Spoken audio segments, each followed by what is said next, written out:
It wasn't just a phone call. It was a moment that shattered everything I thought I knew about love, family, and belonging. It was a typical morning when I received that call. The phone rang sharply, and I knew before I even picked it up that something was wrong. I wasn't expecting good news. It wasn't a friendly check-in or a call to tell me something exciting was happening. No, this was the kind of call I had been dreading for weeks. "Mom, I just wanted to let you know you're not invited to Lily's wedding," Daniel said, his voice flat and emotionless. No hesitation, no kindness, just the words hanging in the air like a heavy weight. It was like he was reading a script. I felt my chest tighten. How could he say it so coldly? But I couldn't show him how much it hurt. I just stayed silent. I didn't ask why because deep down I already knew. His words were final, as if it was the most natural thing in the world to exclude me, his own mother, from such an important event. It was as if I was nothing. I stood there, the phone pressed to my ear, feeling the warmth of it slipping away. The silence on the other end grew louder than his words. My fingers clenched around the receiver, but I didn't cry, not yet.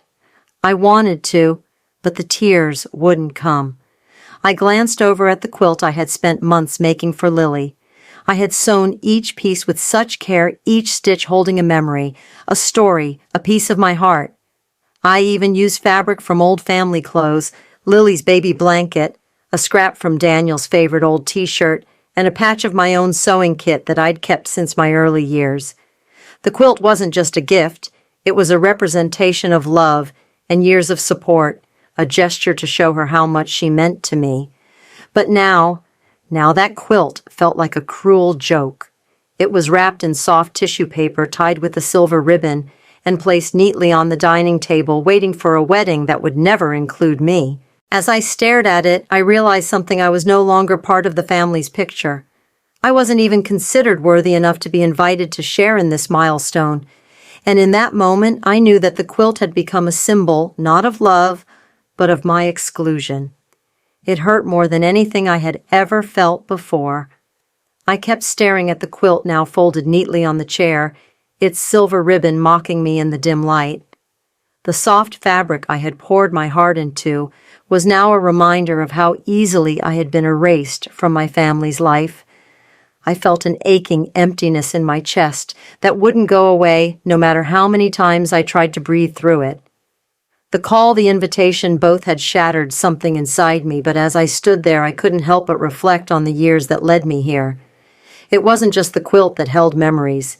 It was the whole of my relationship with Lily. I had watched her grow, held her through her first heartbreak, helped her with school projects, and cheered her on during every dance recital. I remember sitting in the front row of the school gym, my hands clutched together in anticipation as Lily twirled and danced across the stage. She had always been so graceful, her movements as fluid as water, but it wasn't just her performances that mattered to me, it was everything about her. It was how her eyes would light up when she spotted me in the crowd. She was proud of me, or so I thought. There were so many of those moments: her coming over after school for help with her homework, asking for guidance during some of her harder times, like when she didn't get into the college she wanted, or when her first relationship ended in heartbreak. I remember the nights I'd sit up with her, comforting her with hot chocolate, listening to her fears and dreams, always feeling like I was the only one who truly understood her. I had been her constant, her rock.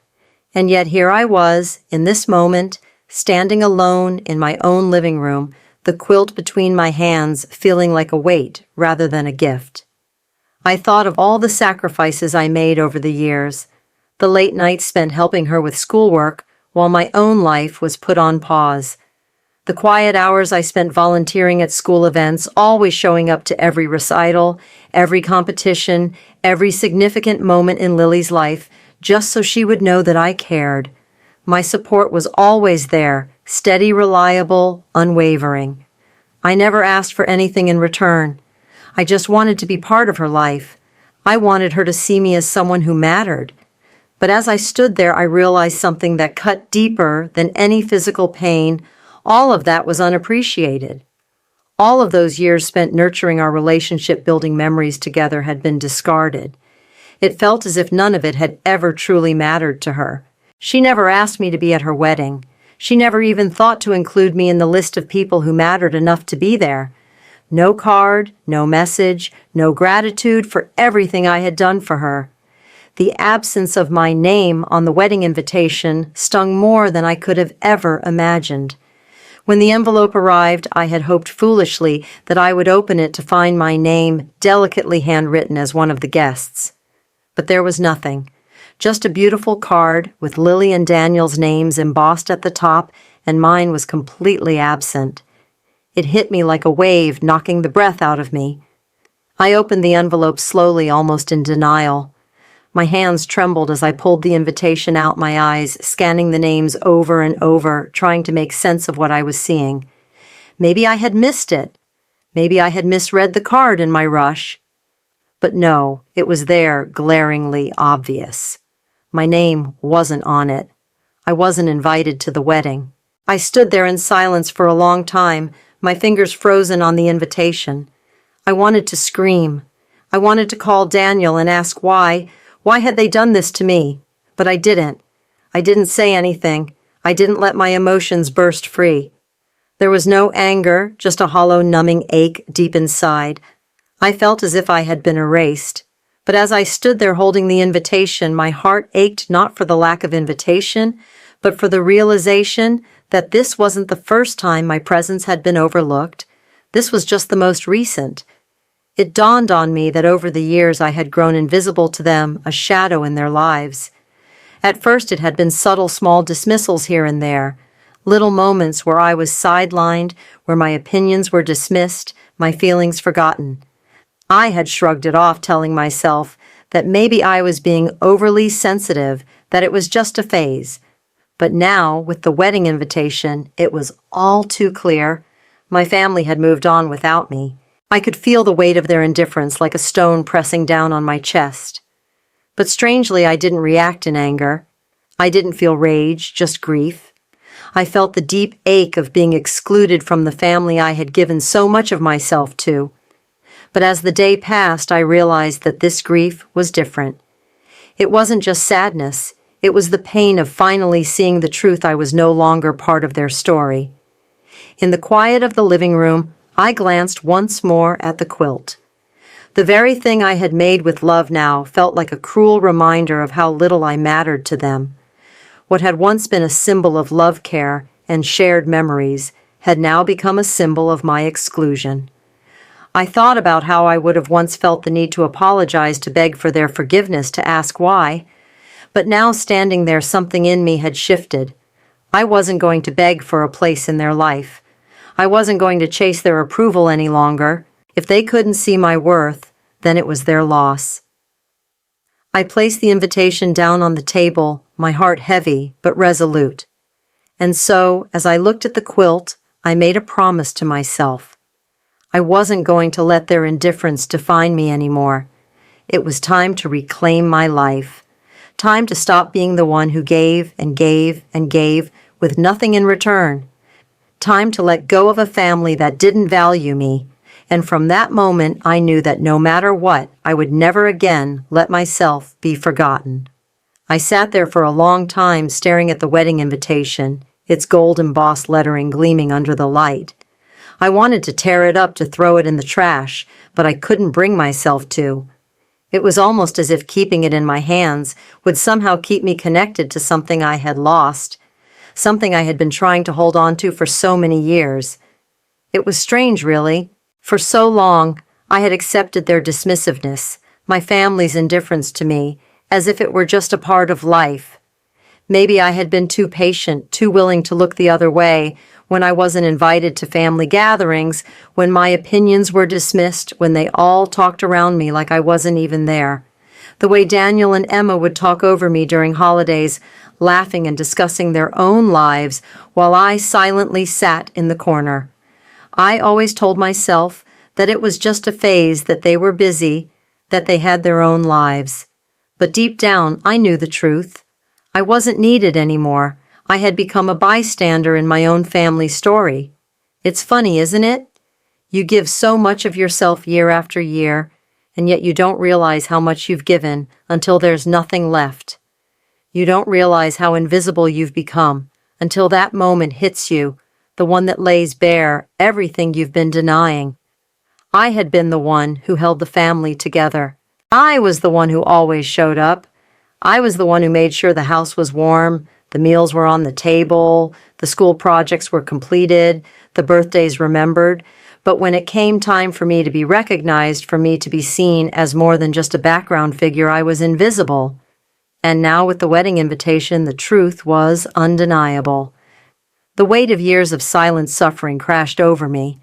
I had been silently carrying this burden for so long, allowing their disregard to slide past me, convincing myself that it didn't matter. But it did matter. The pain I had buried deep inside, pain I had pushed away for the sake of peace, was real, and it wasn't going anywhere. I thought of all the times I had been there for Lily. I had helped her with her school projects, listened to her dreams, been a shoulder to cry on when she needed it.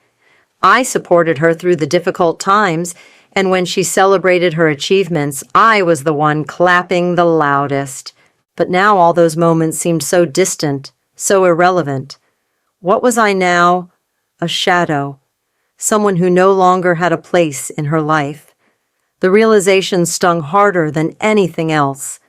My family, the people I had spent my whole life caring for, had taken me for granted. And now they were casting me aside, leaving me to deal with the emotional toll alone. The hurt, though unspoken, was real. I didn't show it on the outside, I couldn't. But inside, it was eating away at me. I had spent so many years believing that my love and devotion were enough to keep me in the family's good graces, that my presence meant something. But now that belief had been shattered. I had spent years being the strong one, the one everyone could rely on. I had been the one who made sure everything ran smoothly, the one who picked up the pieces when things fell apart. But where were they when I needed them? Where was the recognition for all I had done? Where was the acknowledgement for the sacrifices I had made? No one ever asked. No one ever noticed. And now here I was, the woman who had spent decades giving left with nothing. The truth hit me like a slap in the face. My family had moved on without me. And for what? So they could build their perfect lives, their curated images of who they wanted to be, without the burden of someone like me weighing them down. I thought of the quilt again.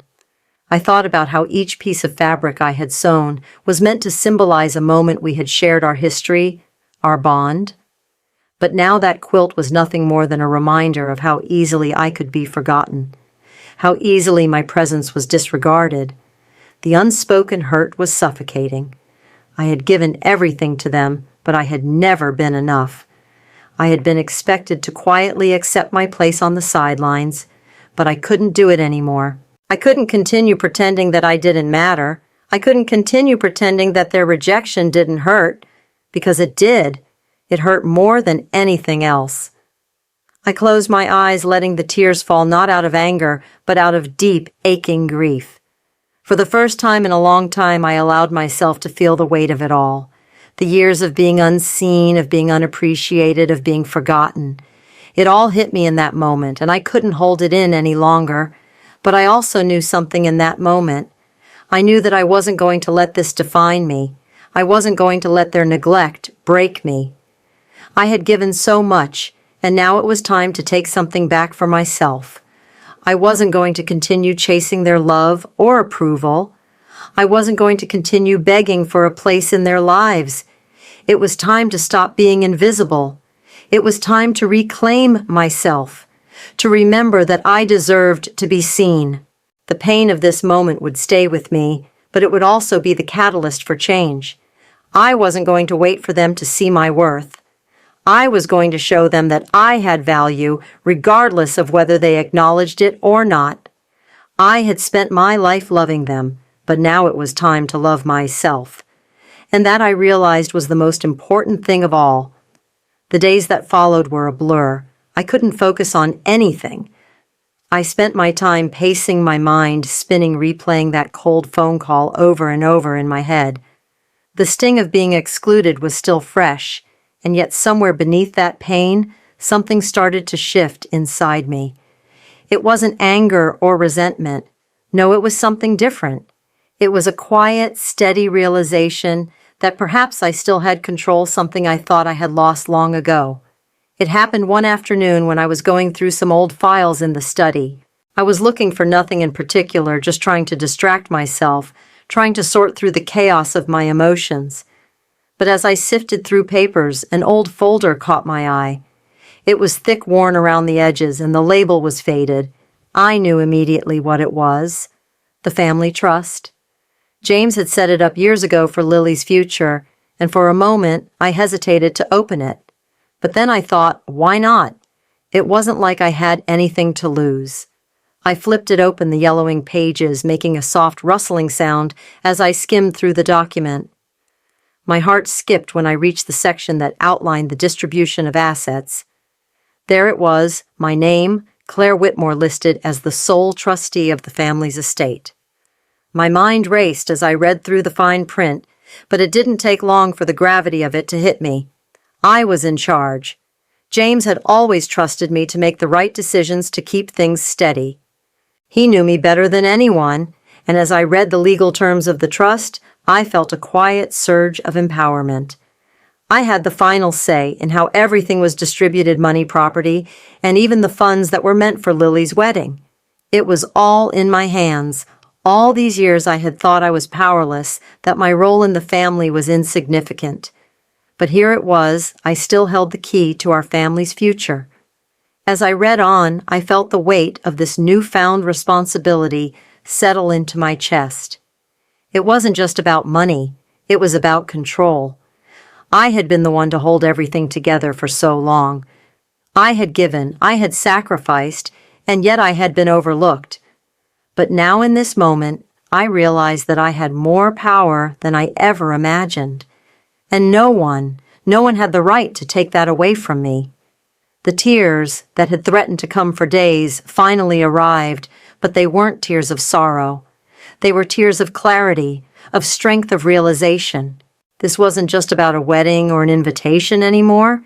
It was about me. It was about reclaiming my dignity and my place in this family, something I had been too afraid to fight for until now. I put the trust document down my fingers, trembling slightly as I ran them over the pages. For so long I had felt like I was fading into the background. I had allowed myself to be sidelined, thinking that maybe, just maybe if I stayed quiet and did enough, they would see me. But the truth was, they hadn't seen me, and now it was time to make them. I knew what I had to do. It was a subtle, calculated move, one that didn't scream for attention but quietly demanded respect. I couldn't let Lily's wedding go on without me. Not like this. Not after everything I had done for her, for this family. And so I made my decision. I would amend the trust. I was no longer going to be the passive bystander in my own life. I would use the power that James had given me to make sure that no funds from the estate would be dispersed for the wedding unless I was there. It was simple, really. The trust had a clause that allowed me to make those decisions. I was the sole trustee, and I had the final say. So I would ensure that I was invited. I would make it clear that no one could move forward without acknowledging my place in this family. I wasn't doing this out of spite. No, this wasn't about vengeance. This was about reclaiming my life, my worth, and my place at the table. I had spent years watching from the sidelines, quietly accepting the roles they had assigned to me. But not anymore. I would not let my existence be defined by their neglect. I would not stand by and watch as they erased me from their lives. I wasn't just standing up for myself. I was standing up for everything I had given, everything I had built, and everything I had been to them. This was my declaration that I would no longer be invisible. I wasn't going to wait for an invitation to matter. I was going to make sure I was seen, and if they didn't want to see me, then I would give them no choice but to confront the consequences of their actions. I picked up the phone, my heart steady and resolute. I needed to contact Rachel, the lawyer. I had made my decision, and now I was going to take action. The quiet power I had been holding on to for years was finally waking up. I wasn't a bystander anymore. This was my moment, and I was going to take it. The decision was made. I could feel it in my bones, a quiet certainty that had been building within me for days. I wasn't going to let this go. The years of silence, the dismissals, the constant feeling of being unseen, it all ended now. I would no longer let my family define my worth. I would take control, and this was the first step. I picked up the phone and called Rachel, my lawyer, the one person I trusted, to help me navigate the mess that had become my family's estate. Rachel had been with James and me for years, and she knew me well. She knew how much I cared, how hard I worked to make sure everyone else was taken care of. But she also knew I wasn't one to be pushed around. And right now, she would see just how far I was willing to go to reclaim my place in my family's story. "Claire," she answered, her voice calm, professional as always. "What can I do for you today? I need to amend the trust." I said, my voice steady, despite the emotions swirling inside me. "I want to add a new clause." Rachel paused for a moment, likely expecting a long-winded explanation. But there was no need for that. I didn't have the energy to explain. What I wanted was simple respect. I wanted to make sure that no funds, including the ones for Lily's wedding, would be released unless I was physically present. It wasn't about the money, it was about the principle of the thing. It was about making sure I wasn't overlooked again. I want the trust amended so that the funds for Lily's wedding specifically are only released if I am present at the wedding. I continued feeling a strange sense of empowerment with every word. If I'm not there, the funds stay locked. No exceptions. I could almost hear Rachel nodding on the other end of the line. "Understood," she said. "We can absolutely make that change. You have every right to assert your control as the trustee." I let out a breath I hadn't realized I was holding. It was done. The power was back in my hands. "Thank you, Rachel. Please proceed with the amendment." With that, the decision was set in motion. I was no longer just a passive observer in my own life. I was reclaiming my power. It felt right, necessary even. But I also knew that this action would have consequences, and those consequences would be felt by my family. Over the next few days, I could sense a shift. The air around me felt charged with something I hadn't felt in years: control. I could already imagine Daniel and Emma's reactions when they found out. I wasn't sure how they would respond. After all, they had grown so accustomed to treating me like an afterthought. But one thing was for certain: they wouldn't be able to ignore me anymore. As expected, a few days later, the phone calls started coming in. Daniel's voice was hesitant, softer than usual.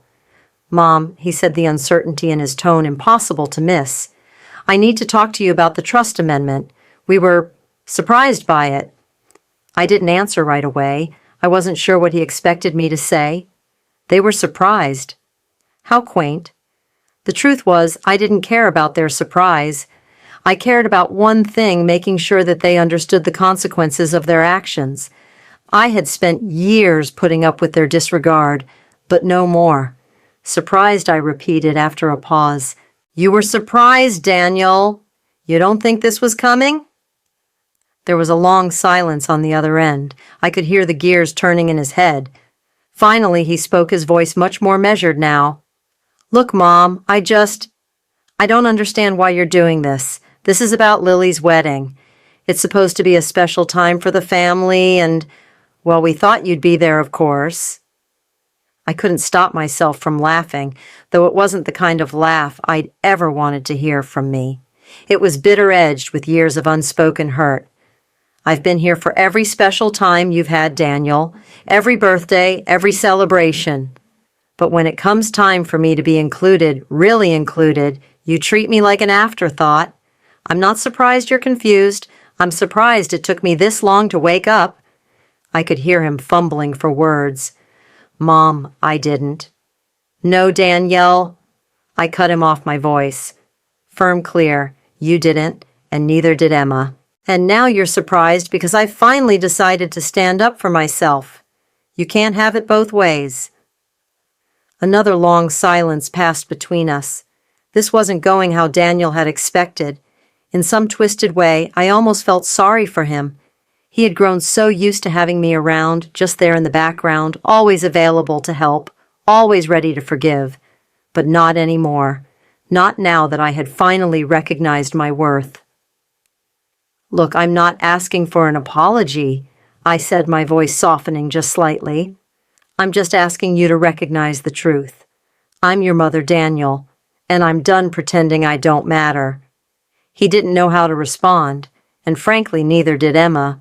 It was clear they didn't know how to handle this new Claire, the one who was no longer afraid to assert herself, the one who refused to be overlooked any longer. The phone calls continued for a few days, but I didn't answer. I didn't need to. The truth had been spoken. It was their turn to listen. The trust was amended, the clause added, and whether they liked it or not, they now had to face the consequences of how they had treated me. I wasn't angry, not really, but I was resolute.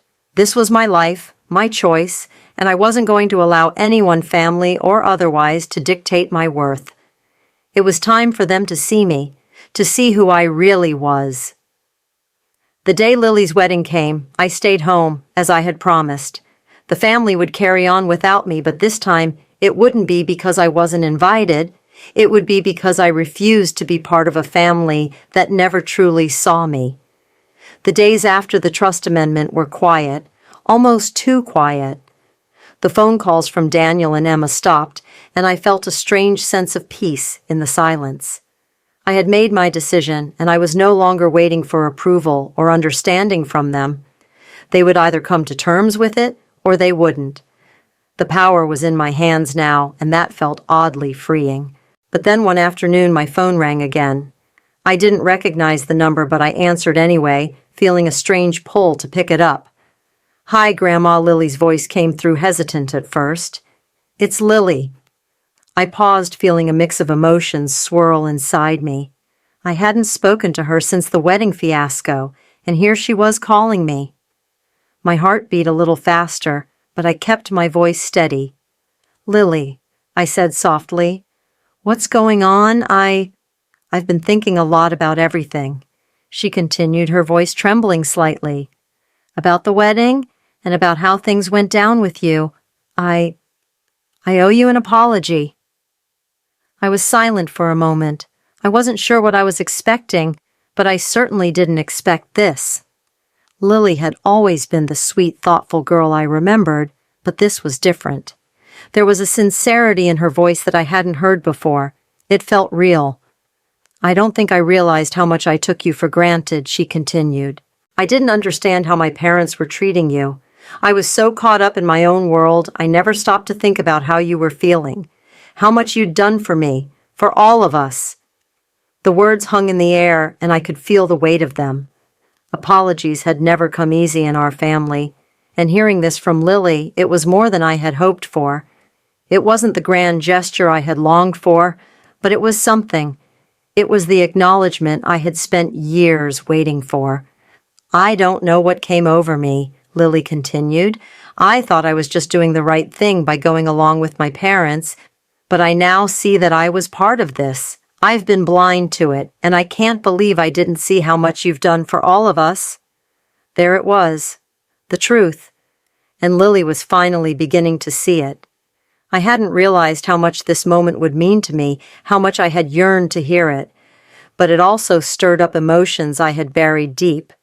I couldn't ignore them now. I had to speak to explain why I had done what I did, why I made the decisions I made. "Lily," I said quietly, my voice steady, but soft. "I need you to understand something, my actions. The changes I've made are not out of anger. They're not about revenge. I'm not punishing anyone. This is about self-respect. It's about realizing that I'm not just the background figure you all thought I was. I've been invisible for too long, and I've allowed that. But I won't let it happen anymore. Not to myself." There was a brief pause on the other end of the line. I could hear her breathing softly, processing my words. I wasn't sure if she fully understood yet, but I hoped she would. This wasn't about getting back at anyone. It wasn't about proving something to them. This was about me. I've spent so much of my life giving to this family, I continued, my heart feeling lighter with every word. I gave up my time, my energy, myself. And when I needed to be seen, when I needed to be part of things, I was pushed aside. And it hurt Lily. It hurt more than I can express. But I had to do this for myself, for my own dignity. Lily was silent for a long time. I waited unsure if she would speak again. When she did, her voice was softer than before, more understanding. I get it. Now she said her words steady, but filled with emotion. I see it. I see how they've treated you, and I see how you've been treated like an afterthought. I never thought of it that way. I always thought you were just there. I never realized you were hurting, that all of your giving was never truly appreciated. Her words hit me, and for the first time in a long time, I felt understood. It wasn't about her saying sorry for the wedding for not inviting me.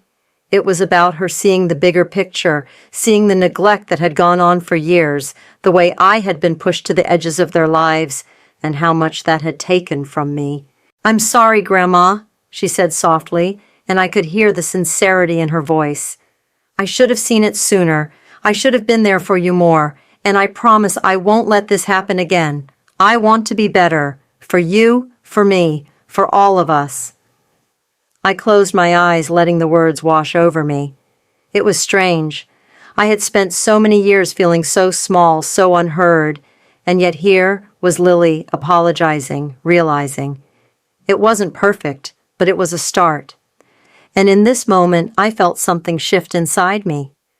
The years of hurt were still there, buried deep in my heart, but for the first time, I felt like I could let them go. Slowly, piece by piece. "You don't have to apologize, sweetheart," I said, gently. "But I'm glad you're starting to understand. It's not too late to change, to do things differently. You're not alone in this." "I know," she replied softly, "and I'll make sure you're never alone again." We sat in silence for a moment, the weight of the conversation settling around us. The apology, the understanding, it was more than I could have ever hoped for. I didn't need her to fix things to make everything right. I just needed her to see me. "Thank you, Lily," I said, my voice thick with emotion. "Thank you for seeing me." "I will, Grandma," she replied, and I could hear the resolve in her voice. "I'll always see you." As we ended the call, I sat there for a moment, reflecting on what had just happened. It wasn't a perfect resolution, but it was progress. I had waited so long to be seen, to be heard, and now maybe for the first time I felt like I was. And that meant everything. The day had arrived, and I could feel the tension in the air as I walked into Rachel's office. It wasn't just any meeting, it was the moment where everything would finally be laid bare. Daniel, Emma, and Lily had agreed to meet with me to review the changes I had made to the trust. For once I wasn't dreading the confrontation, I was ready for it. It was time to face the consequences of their actions, and for them to see the changes I had made for myself. Rachel's office was as calm as always, filled with rows of legal books and a large wooden desk where we would sit to sort through everything. She greeted us with her usual warmth, though there was a professional edge to her demeanor today, knowing that the stakes were high. "Claire," Rachel said, smiling at me as I entered. "Good to see you. Please take a seat. Let's get started." I nodded, feeling a strange sense of calm wash over me.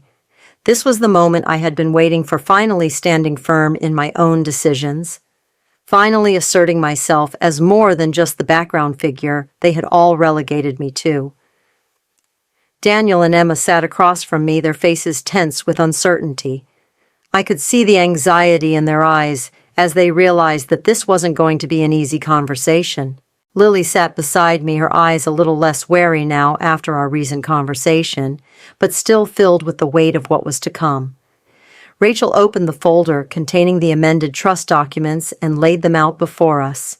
She glanced at me for a moment before addressing the group. "As per Claire's request, we have amended the trust. The clause has been added to ensure that funds will only be disbursed if Claire is present at Lily's wedding. This clause is legally binding, and no changes can be made to it without her explicit consent." The room went silent for a moment, the weight of Rachel's words hanging in the air like a thick fog. I could see the realization dawning on Daniel and Emma, their faces slowly turning pale as they understood the full extent of what this meant. They had assumed, I suppose, that they could somehow talk me out of this decision or that I would change my mind. But they were wrong.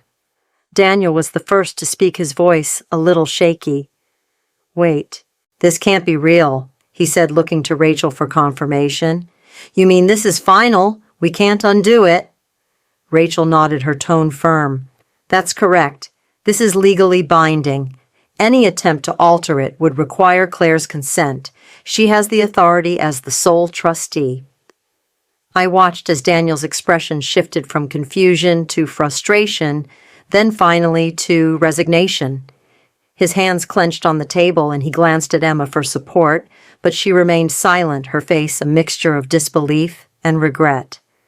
"This is insane," Daniel muttered under his breath. "You're really going to do this?" Over a wedding, I didn't respond immediately. I didn't need to. My actions had already spoken for themselves. Instead, I turned to Lily, who had been unusually quiet during this exchange. "Lily," I said softly, "I know this is difficult. It's not what any of us expected, but it's what needed to happen. For me, for my dignity." Lily turned to look at me, and for the first time in a long while, I saw something in her eyes that wasn't guilt or confusion. It was understanding. She was seeing it now. She was beginning to understand the full extent of what I had been through. She had seen the changes I made, the boundaries I had set, and now she could see the reasoning behind it all. "I understand, Grandma," Lily said, her voice steady but filled with emotion. "I've been thinking a lot about everything, and I know I can't undo what's been done. But I want you to know that I see it now. I see how my parents have treated you, how they've taken you for granted." Her words took me by surprise. I hadn't expected this, didn't know if I would get this from her of all people. She had always been so caught up in her own life, in her own family dynamics. But now her perspective was shifting, and it was in this moment, sitting there with her in that sterile, professional setting, that I realized something. Lily was no longer just the innocent granddaughter I had once known. She was starting to see the truth, and in doing so, she was beginning to free herself from the chains of the family's expectations. Lily continued, her voice breaking slightly. "I see now that you were never the problem. It wasn't you. It was how my parents treated you, how they treated me. I didn't see it then, but I see it now, and I'm so sorry." Her apology was simple, but it hit me harder than anything else had in years. I had spent so much time waiting for them, waiting for Daniel, for Emma, for Lily to see me, to recognize the value I brought to this family. And here at last was Lily, the one who truly understood. She was no longer looking at me as a burden or a secondary figure in their lives. She was seeing me for who I was, a woman who had given everything, who had loved without expecting anything in return. I looked over at Daniel and Emma, who were now silent, visibly uncomfortable. They didn't know what to say. For the first time, they were forced to face the reality of their actions. They couldn't manipulate me anymore. They couldn't twist the truth to suit their narrative, and that was something they had never anticipated. "I know it's hard," Lily said, wiping a tear from her cheek. "But I promise I won't forget what you've done for me, for all of us, and I'm going to make sure my parents understand that too." I didn't have to say much. I didn't have to argue, didn't have to explain further. In that moment, Lily's words were all I needed. She was finally seeing me. She was finally realizing the sacrifices I had made, the love I had given, and the price I had paid for the family's disregard. I could feel the shift in the room, a change that had been a long time coming. It wasn't going to be easy for Daniel and Emma to accept this new reality. They were caught off guard, but I knew they would have to adjust. The truth had been laid bare, and now it was their turn to reckon with it. I leaned back in my chair, feeling a sense of relief, a weight lifting from my shoulders. I had done it. I had reclaimed my power, my dignity, and for the first time in a long time, I didn't feel invisible anymore. The day after the meeting with Rachel, where Lily had finally started to see the truth, everything felt different. The air in the house was thicker, heavier, like it was waiting for something to happen. I could feel the tension building as I prepared for the inevitable confrontation. I knew it was coming. Daniel and Emma couldn't simply ignore the changes I'd made to the trust. They had to face the reality that they had no control over me anymore. And sure enough, it came in the form of a phone call from Daniel. His voice was tight with frustration, though he tried to mask it with the casual tone he used when things weren't going his way. "Mom, we need to talk," he said, his words clipped. "Emma and I don't understand what you're doing. We never meant to exclude you. We thought you'd be there. You know, for Lily's wedding. This whole thing, it's causing a lot of tension, and I don't think it's necessary." I could feel the old frustration creeping up in me, but I swallowed it down. This wasn't about anger. This was about standing firm, about making them understand that this wasn't a petty move. It was my life, my decision. I was no longer willing to let them manipulate my emotions, or worse, erase me from the family's narrative. "I understand that you're surprised, Daniel," I said, my voice calm but firm. "But let's be clear, this isn't about you or Lily's wedding. This is about something far bigger. It's about respect. It's about dignity. And it's about my legacy. The truth is, for too long I've been sidelined, treated like I don't matter. I've been dismissed, and I let it happen. But no more." There was a long pause on the other end of the line. I could hear Daniel taking a deep breath, trying to process what I had just said. I knew he didn't get it. They hadn't realized the damage they'd done to me over the years. The countless times I had been overlooked, dismissed, made to feel like I didn't belong. But it wasn't just Lily's wedding that had made me take this stand. It was the years of neglect, the years of watching my own family forget about me, of watching them prioritize everything else over my feelings. "Mom, I don't know if I can accept that," Daniel said, the edge in his voice softening a little. "We're family. We shouldn't be doing this to each other. It feels like you're punishing us." I felt my heart tighten at the word punishing. I wasn't punishing them. This wasn't about retribution. This was about asserting my worth, asserting my place. I had given everything to this family, and all I was asking for in return was to be seen, to be valued. Was that really so much to ask? "No, Daniel," I said firmly, my voice unwavering. "This isn't punishment. It's about setting boundaries. It's about reclaiming something I've lost for too long, my self-respect. I have given so much to this family, but I've never been given the same respect in return. I'm done letting that happen. I've spent too many years feeling invisible, and I won't do it anymore." There was silence on the other end of the line, and then Emma's voice joined in, cutting through the quiet like a sharp knife. "Claire, we never meant for you to feel like this." Emma said, her voice soft but tinged with frustration. "You've always been a part of our lives. We never meant to exclude you. We thought you'd be there because that's what family does." Her words were almost gentle, but I could tell they didn't fully understand. They still didn't get it. They still thought I was just reacting out of hurt, out of some misplaced need for attention. They didn't realize that it wasn't about the wedding. It was about the years of being treated like an afterthought, being invited only when it was convenient, being expected to always give but never receive. The imbalance had built up over time, and now it had come to a head.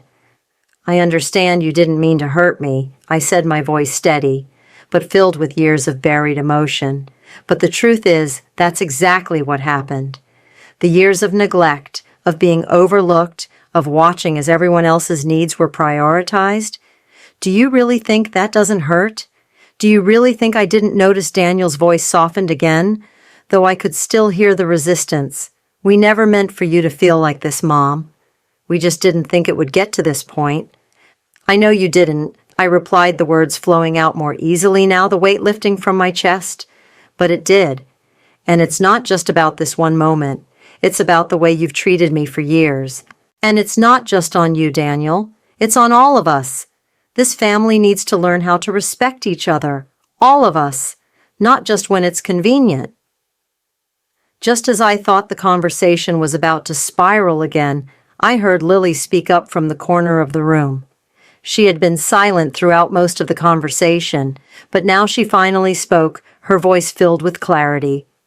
"Mom, Dad," she said, her voice strong, "I've been thinking a lot about what Grandma just said, and I get it now. I see it. I see how you've treated her, how you've made her feel like she didn't matter. I didn't see it before, but I see it now, and I can't just ignore it anymore." The room went silent. My heart skipped a beat as I realized that Lily had come to a profound understanding. She wasn't just apologizing anymore, she was confronting her parents too. She was starting to process everything I had been trying to tell them, the truth that had been buried for so long. "I'm sorry," Grandma Lily continued, her voice filled with sincerity. "I never understood, but I do now. I'm not going to let you be treated like this anymore. I won't stand by and let it happen. I see you. I see how much you've given, how much you've sacrificed for all of us, and I won't let it go unnoticed anymore." I felt a tear slip down my cheek, though I didn't wipe it away. For the first time in years, I felt seen. Lily was beginning to understand, and that meant everything to me. The years of neglect, the silent suffering, it wasn't in vain. Someone saw it. Someone was finally starting to understand the price I had paid for their disregard. As the conversation continued, the tension between us started to shift. Lily was speaking the truth, and as hard as it was for Daniel and Emma to hear, I knew it was the first step toward healing. It wasn't going to be easy, but it was the beginning of something new.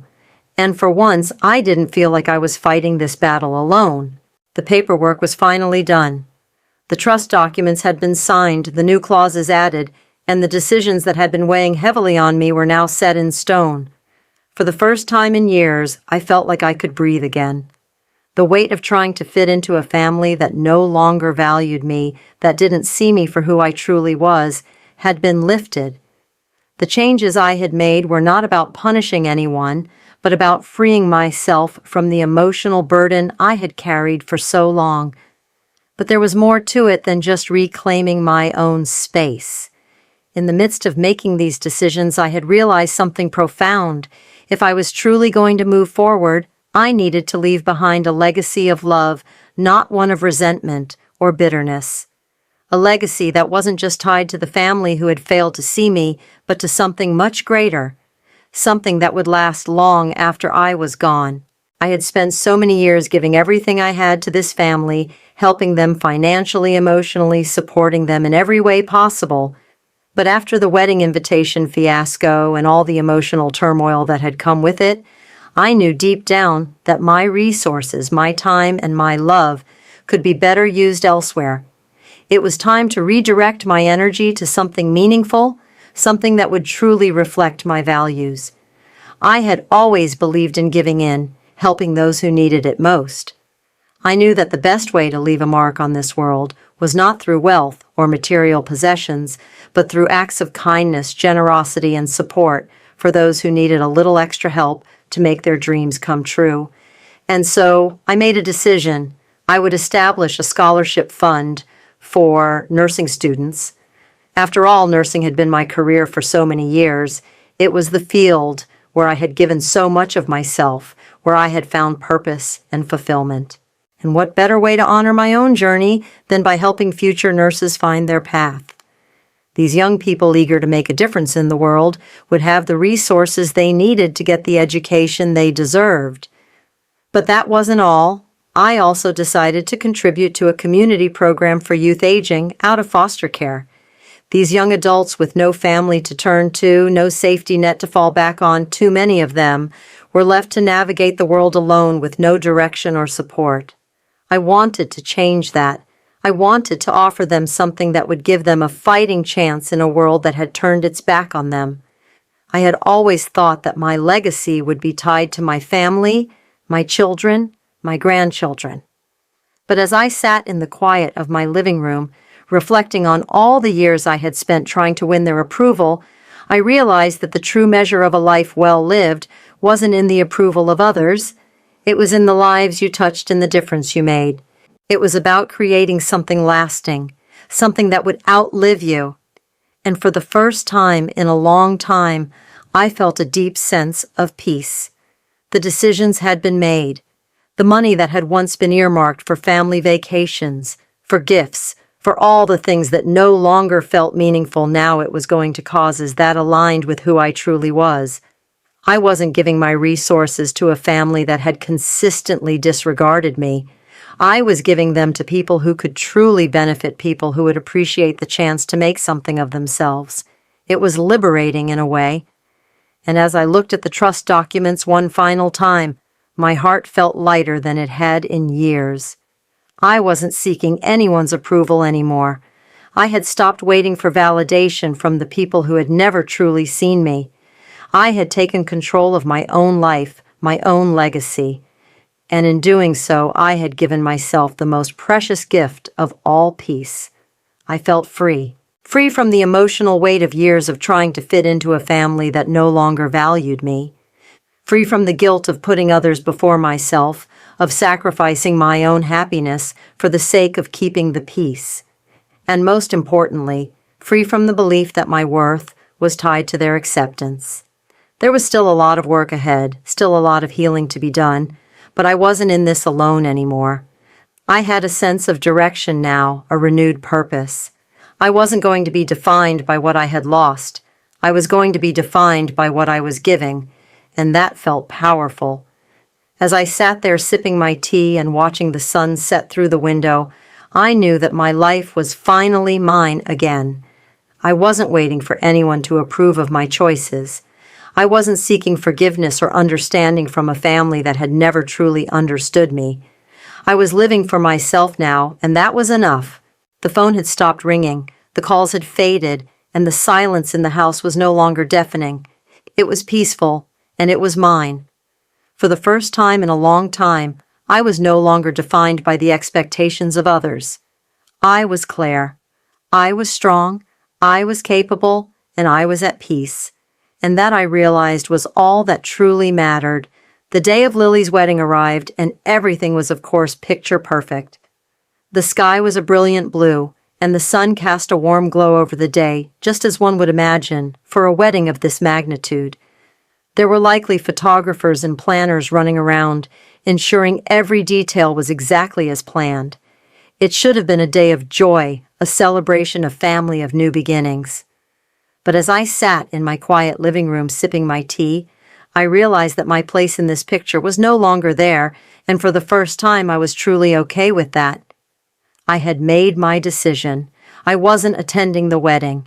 I hadn't been invited, and even if I had been, I knew it would be hollow. This was not about punishing anyone, not about any sense of revenge or bitterness. It was simply about accepting the reality of my place in this family, a family that had chosen to exclude me, to dismiss me, to treat me like I didn't matter. That truth had settled deep in my heart, and instead of breaking me, it had finally freed me. I didn't feel the sadness I expected. There were no tears of longing, no desperate wish to be part of their lives again. I wasn't upset about missing the wedding at all. In fact, I felt a strange sense of peace. As I sat in the quiet of my home, surrounded by the small, simple things that brought me comfort, my old knitting project, the scent of lavender in the air, the soft ticking of the clock on the wall, I realized that I had something much more valuable than a place at their table. I had my dignity. I had reclaimed it, and that was more than enough for me. As the day passed, I found myself reflecting on my life, on everything I had given, everything I had done for this family, the sacrifices, the love, the years spent trying to make sure they knew I was there for them, but also the silence, the years of waiting for recognition, for acknowledgement. I had done my part, given everything I had to give, and now it was time for me to let go of the illusion that I was ever going to be treated the way I deserved to be treated. I thought of Lily, how she had been the one to finally see me, to recognize the truth. My heart softened at the memory of our conversation. She had apologized, truly apologized, not out of guilt, but from a place of genuine understanding. It had meant more to me than I could ever put into words. Lily was finally waking up to the reality of her family's treatment of me, and that gave me hope. It wasn't about the wedding anymore. It was about the future, the possibility of healing, of rebuilding the bond that had been fractured by years of neglect. As the evening wore on, my phone rang again. This time it was Lily. I knew what was coming. She had promised me she would come to see me after the wedding, and I had no doubt that this was her way of keeping that promise. When I answered the call, her voice was soft, filled with a kind of sorrow that only came with truly realizing the depth of one's actions.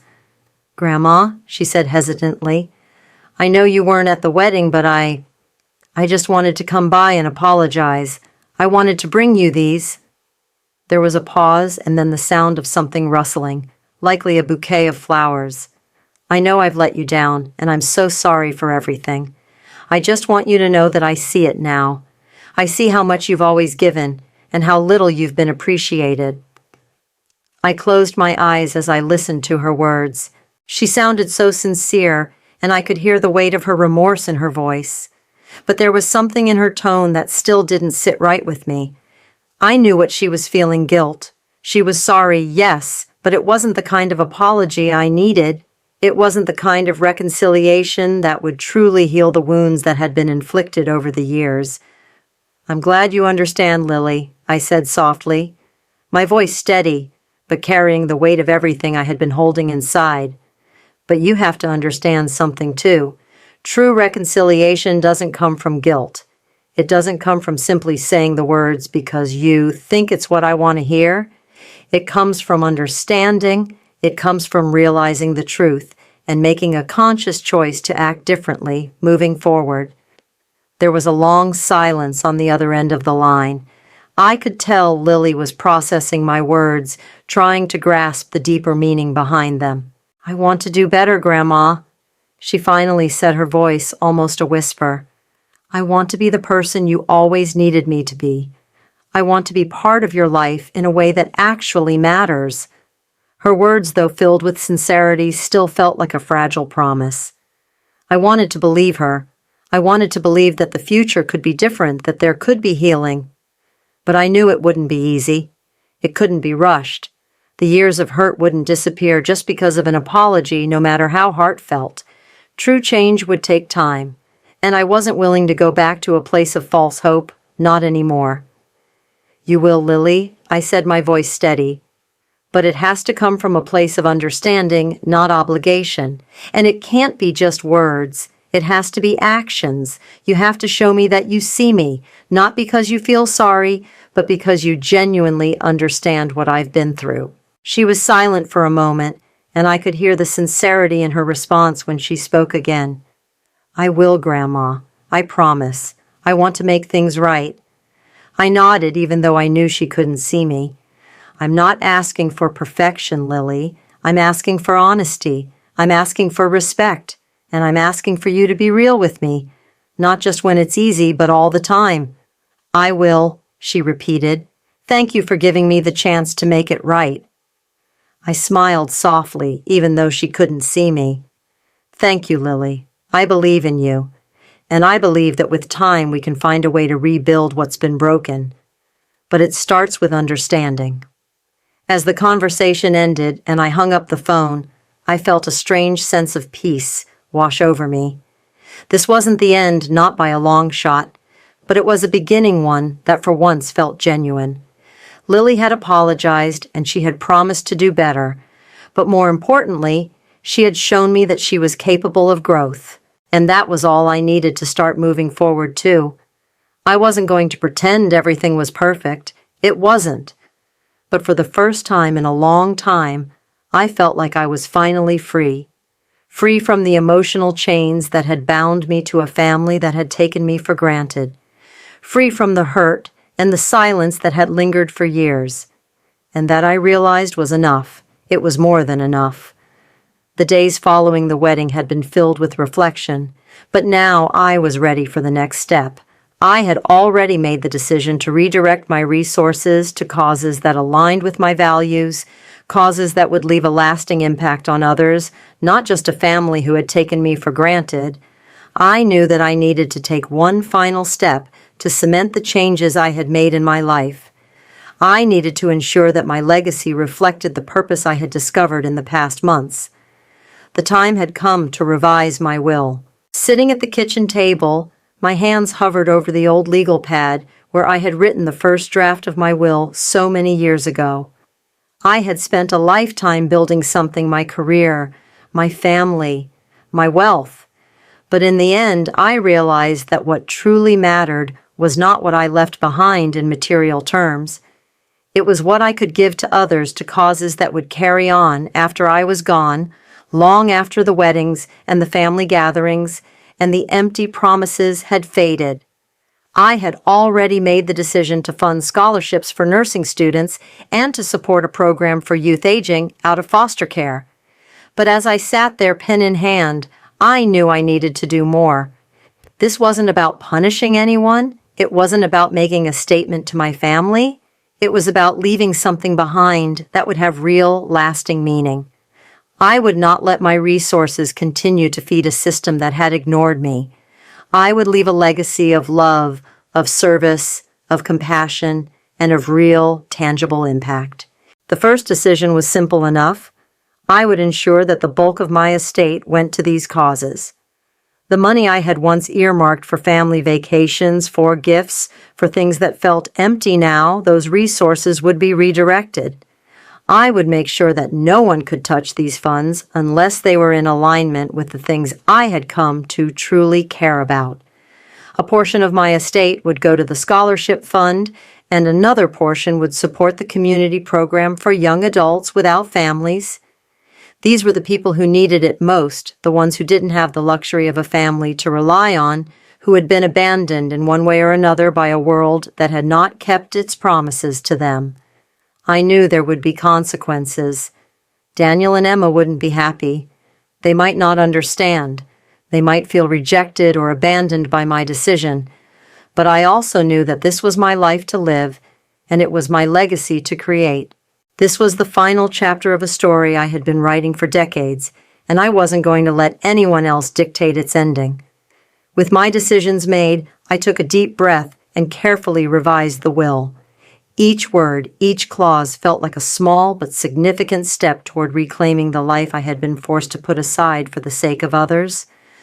When I was finished, I sealed the envelope with my signature, and for the first time in a long time, I felt at peace. I didn't have to prove anything to anyone anymore. I had made the decisions that felt right for me. And now, with the final will revised, I felt free. Free from the guilt of trying to please people who had never truly seen me. Free from the expectation that I had to continue giving in a way that left me empty. This was my legacy, and I was proud of it. As I sat there reflecting on my decisions, I heard a soft knock on the door. I knew who it was before I even opened it. Lily stood there holding a small bouquet of flowers in her hands, her face a mixture of nervousness and sincerity. I couldn't help but smile at the sight of her. She had been through so much lately, and now with her apology and her understanding, I knew she was beginning to see the world and me through new eyes. "Grandma, I brought these for you," Lily said, her voice softer than I had ever heard it. I wanted to apologize again. I've been thinking a lot about everything, and I realized just how much I took you for granted. I didn't see it before, but I see it now. I see everything you've done for our family, everything you've sacrificed. I was so blind. Her words hit me in a way I didn't expect. There was no defensiveness in her tone, no excuses. She was acknowledging the depth of her ignorance, and that meant more to me than I could have ever imagined. "I'm sorry," Grandma Lily continued, her voice thick with emotion. "I should have understood this sooner. You didn't just give to us out of obligation. You did it because you loved us. And I never appreciated that until now." I took a deep breath, feeling a lump rise in my throat. It wasn't the apology I had expected, at least not at first. It wasn't about guilt. It wasn't about making up for something I could never change. It was real, raw, and from the heart. "Thank you, Lily," I said, my voice steady, but filled with a quiet emotion. "I know this hasn't been easy, and I know it's been a lot to process. But you're starting to see it. You're starting to understand. and that means more to me than you can imagine." Lily nodded, wiping a tear from her eye. "I don't know how I could have been so blind. I took you for granted, and I let myself be influenced by things I shouldn't have. I was wrong." "It's okay, sweetheart," I replied, reaching out to gently take her hand. "I don't need you to be perfect. I just need you to be real. And that's what I'm seeing now. A real understanding. A real desire to make things right." She squeezed my hand, and I could see the change in her. It wasn't just words anymore. Lily was starting to grow, starting to recognize the depth of the love I had always shown her. I had given her the foundation she needed, and now she was standing on her own, taking responsibility for her part in the family dynamics. It was the beginning of healing. "You don't have to forgive me right now," Lily said softly. "I just wanted you to know that I see you. I see what you've done for us, and I'm sorry it took me this long." I smiled at her, feeling the walls between us begin to melt away. "I know you do, Lily. And that's enough. We'll take it one step at a time." As Lily left that day, I felt a weight lift from my heart. For the first time in a long time, I wasn't afraid of what the future held. I wasn't looking for validation from a family that had never truly understood me. Instead, I was moving forward, building my legacy on my own terms. The foundation I had created with my work, my love, and my sacrifices was now in the hands of those who would carry it forward with grace and purpose. I was finally at peace, not because everything was perfect, but because I had taken control of my story. And that, I realized, was all I had ever truly wanted. With the trust finally set in stone, the last of the emotional weight I had carried for so long seemed to lift from my shoulders. I sat there in the stillness of my home, the sun filtering through the curtains and casting a warm glow on everything around me. I didn't need anyone's approval anymore. I didn't need to be accepted or validated by a family that had for too long ignored my worth. For the first time in years, I felt an overwhelming sense of peace. The decisions I had made were mine alone, and I was at peace with them. I had chosen to reclaim my dignity, to take control of my life and my legacy. The family I had always worked so hard for had finally made it clear that they could live without me. But now I was living for myself. I didn't need their love to validate my existence. I knew deep in my bones that I was enough just as I was. I had given everything to them, and now it was time to give something to myself, something that would last far beyond any wedding, any family gathering, any fleeting moment of approval. As I moved forward, I found joy in the simplest of things. A warm cup of tea in the morning, the quiet peace of my home, the gentle sound of the clock ticking in the background as I went about my day. These small moments, these quiet, unremarkable moments, were now mine to enjoy. I no longer waited for permission to live my life. I no longer lived for anyone else's expectations. This was my time. In this new chapter, I was clear about who I was. I had reclaimed my strength and my sense of self. The family I had once hoped would see me was no longer the center of my world. My legacy would be one of love and service to others, not one rooted in the hope of being accepted. And that realization, that clarity, was all I needed to move forward with dignity and peace. As I reflect on Claire's journey of reclaiming her life and dignity, I can't help but think about how often we as individuals allow ourselves to be defined by others' expectations. We chase approval, validation, and acceptance, sometimes at the cost of our own peace and happiness.